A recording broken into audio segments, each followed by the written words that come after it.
Hi, welcome to Joy in Our Town. I'm your host, Jackie Phillips, and today we are here with Andrew O'Grady, and we're going to talk about mental health. Thank you for being here, Andrew. You're welcome. Andrew is the Executive Director for Mental Health America of Dutchess County. So tell us a little bit about what are some common mental health disorders? I think the two most common mental health disorders are anxiety and depression. And depending on the severity, I think 1 in 4 people in this country experience some type of mental disorder sometime in their life. So it's very common, and I would say anxiety and depression are the two most common. How pervasive and devastating can mental health disorders be to the families and to the people involved?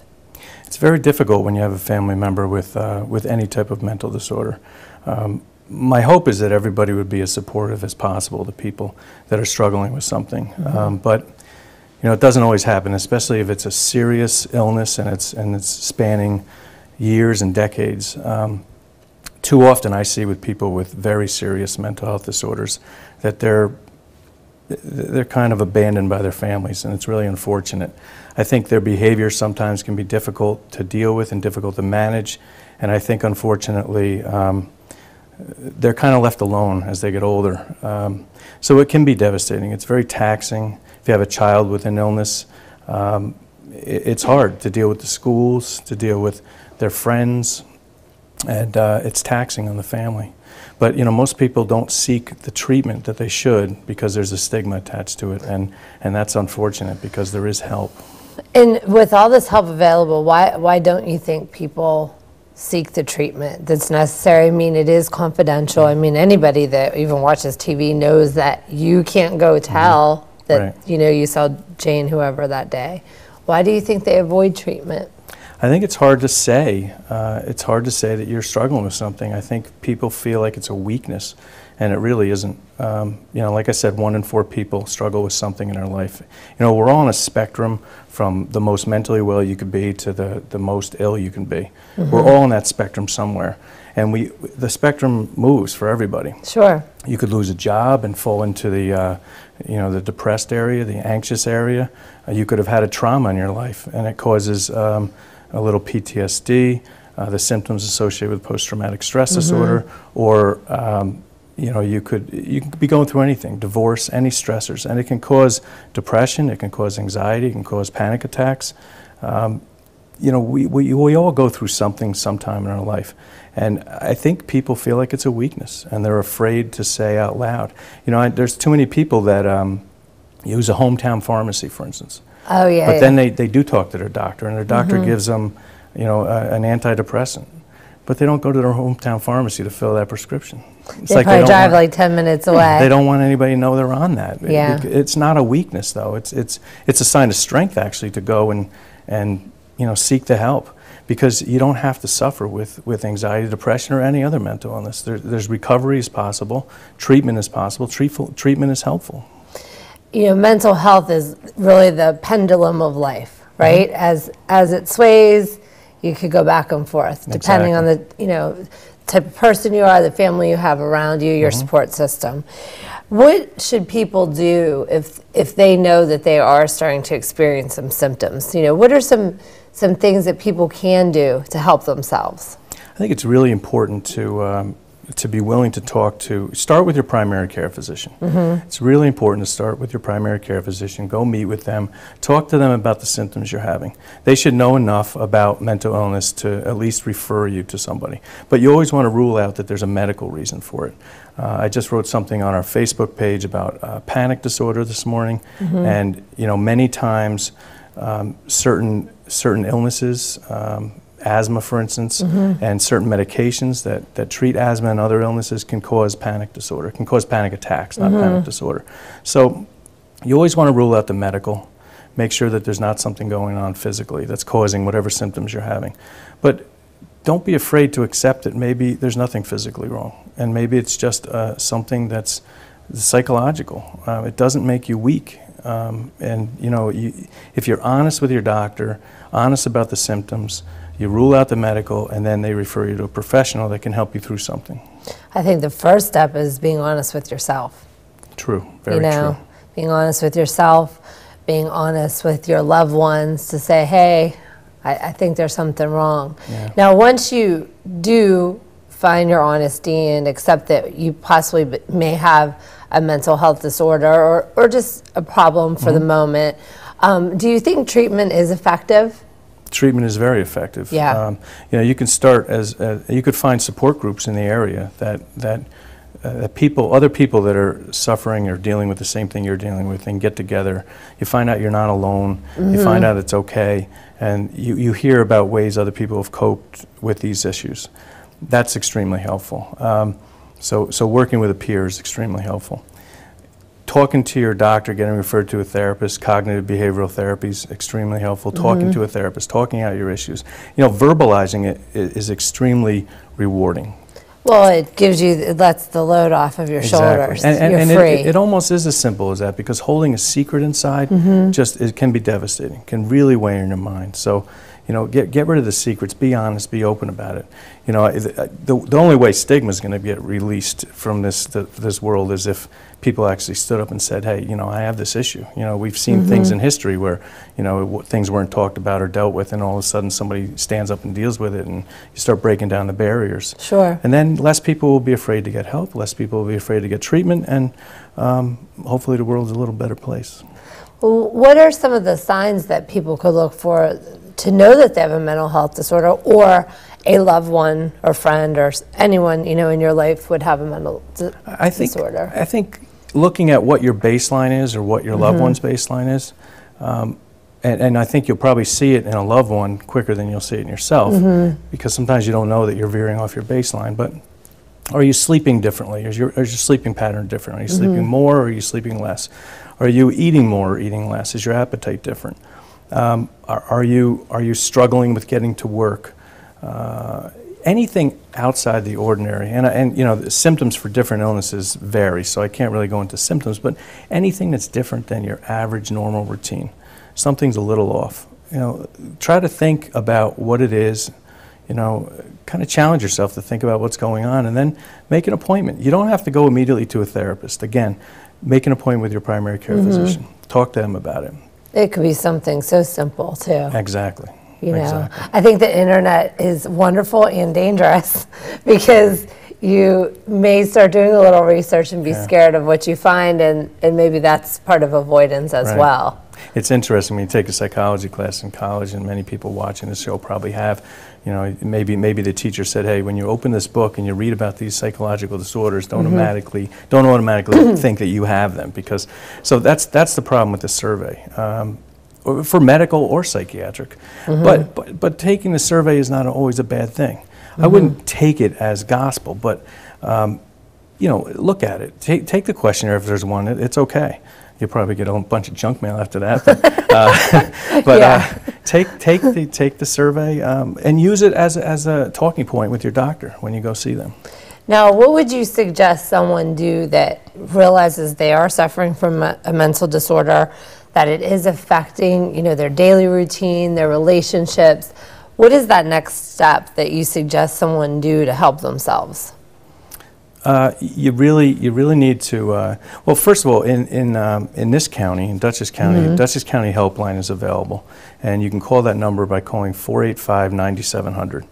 And somebody's there 24 hours a day to answer your questions or bounce stuff off the person. It's confidential, 24 hours a day, 365 days a year. There's always somebody there on the phone to talk to you.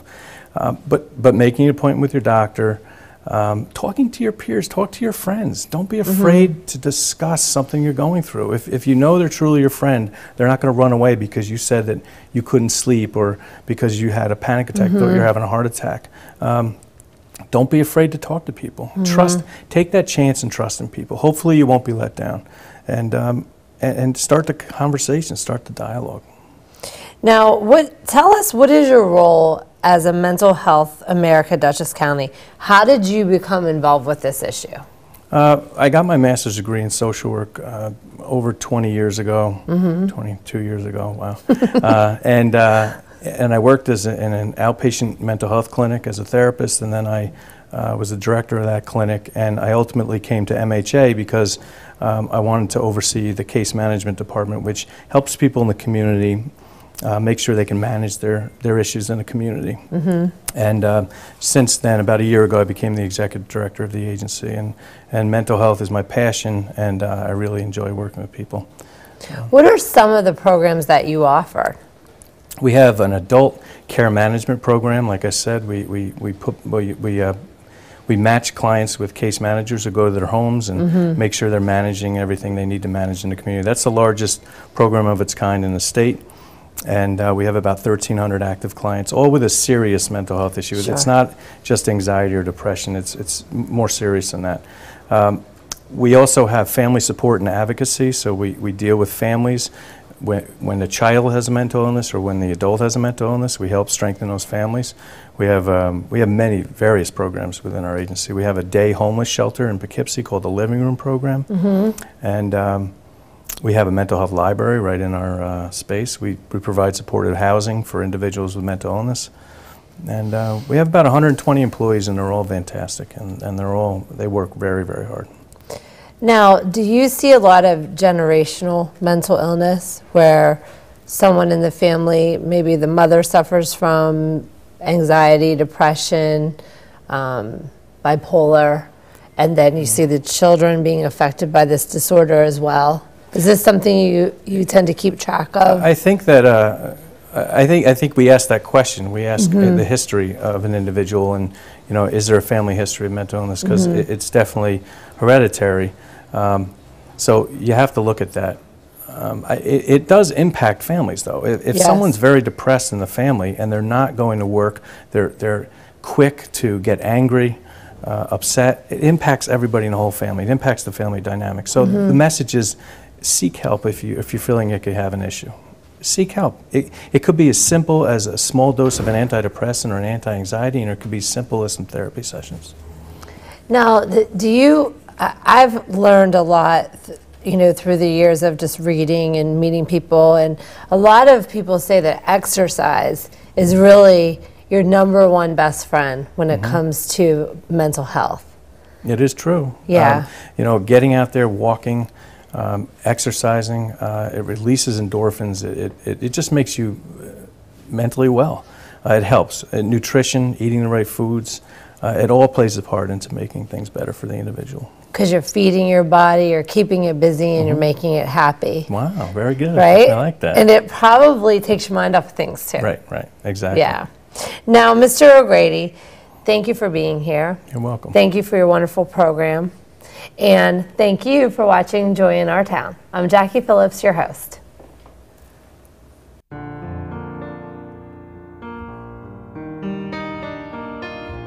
The more I search for my significance, seems the more I disappear. And I wonder, have I made a difference in anybody's life since I've been here? I can hear your laughter, it's the sweetest sound I've ever known. I don't know how love happens, but I know I'm not alone. And I still have faith in you. Devotion. Pass it on.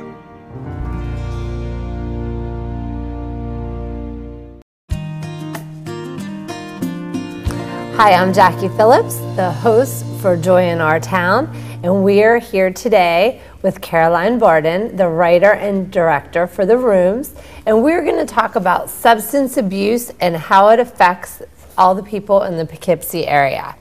Now, Caroline, thank you for joining us. Oh, thank you for having me. This is really cool. Thanks.